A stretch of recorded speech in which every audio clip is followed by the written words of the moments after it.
U.S. President Joe Biden gives his State of the Union address. Welcome to VOA Asia Weekly. I'm Chris Casquejo in Washington. That story is just ahead, but first making headlines. The U.S. has briefed dozens of countries on the Chinese spy balloon. Secretary of State Antony Blinken said Wednesday that it is part of a large surveillance program that China has been conducting for several years over several continents. North Korean leader Kim Jong-un ordered his military to expand its combat exercises and strengthen war preparedness as he looks to escalate already provocative weapons demonstrations amid heightened tensions in the region and with Washington. State media reported Kim gave the order during a meeting of the ruling party on Monday. The first trial of 47 Hong Kong pro-democracy activists charged under a sweeping Beijing-imposed national security law began on Monday. The defendants were arrested in January 2021 and charged with conspiracy to commit subversion.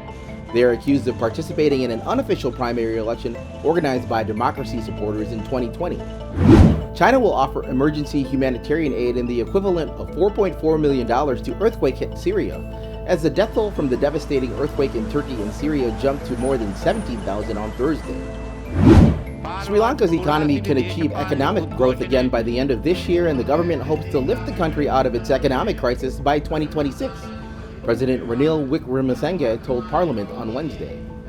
Philippine President Ferdinand Marcos Jr. is on his first bilateral trip to Japan, a visit that is expected to pave the way for closer security ties with Tokyo. Last week, the Philippines granted the U.S. greater access to military bases as the region deals with an increasingly aggressive China. U.S. President Joe Biden spoke directly to the American people and a divided Congress Tuesday evening in his State of the Union address. Rising tensions with China and a lingering war in Ukraine were the main foreign policy issues, as VOA's diplomatic correspondent Cindy Sain reports. As President Joe Biden spoke to a joint session of Congress Tuesday evening on the State of the Nation, tensions with China loomed large after a suspected Chinese surveillance balloon captured the attention of both lawmakers and ordinary Americans. Without mentioning the balloon specifically, Biden sought to reassure Americans while sending this message to China. I'm committed to work with China where we can advance American interests and benefit the world, but make no mistake about it. As we made clear last week, if China threatens our sovereignty, we will act to protect our country, and we did. On Saturday, a U.S. fighter jet shot down the balloon in midair over the Atlantic Ocean off the coast of South Carolina. China has called the U.S. shooting down of the balloon unacceptable and an overreaction. Some Republicans criticized Biden for not ordering the balloon shot down earlier as it traversed the country.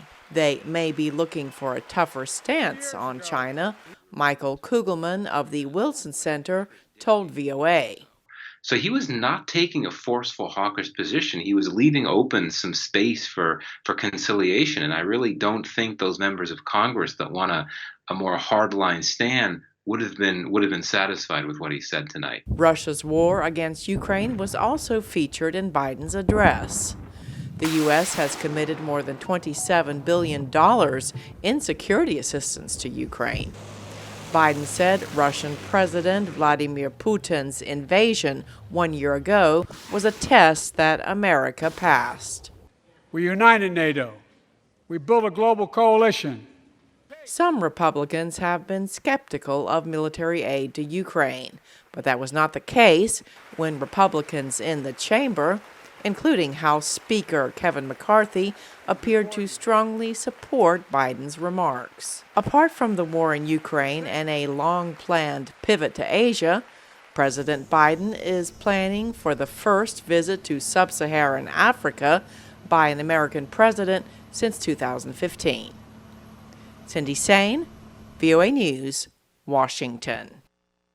Finally, China has resumed allowing group tours for its citizens to 20 countries, including Thailand, Russia, and New Zealand. 24 tourists headed to Phuket were given a warm welcome ceremony before their flight Monday. Chinese visitors accounted for nearly a third of Thailand's 40 million foreign tourist arrivals in pre-pandemic 2019. The Thai government is expecting at least 5 million Chinese tourist arrivals this year. Visit voanews.com for the most up-to-date stories. Thanks for watching VOA Asia Weekly. I'm Chris Casquejo. Until next week.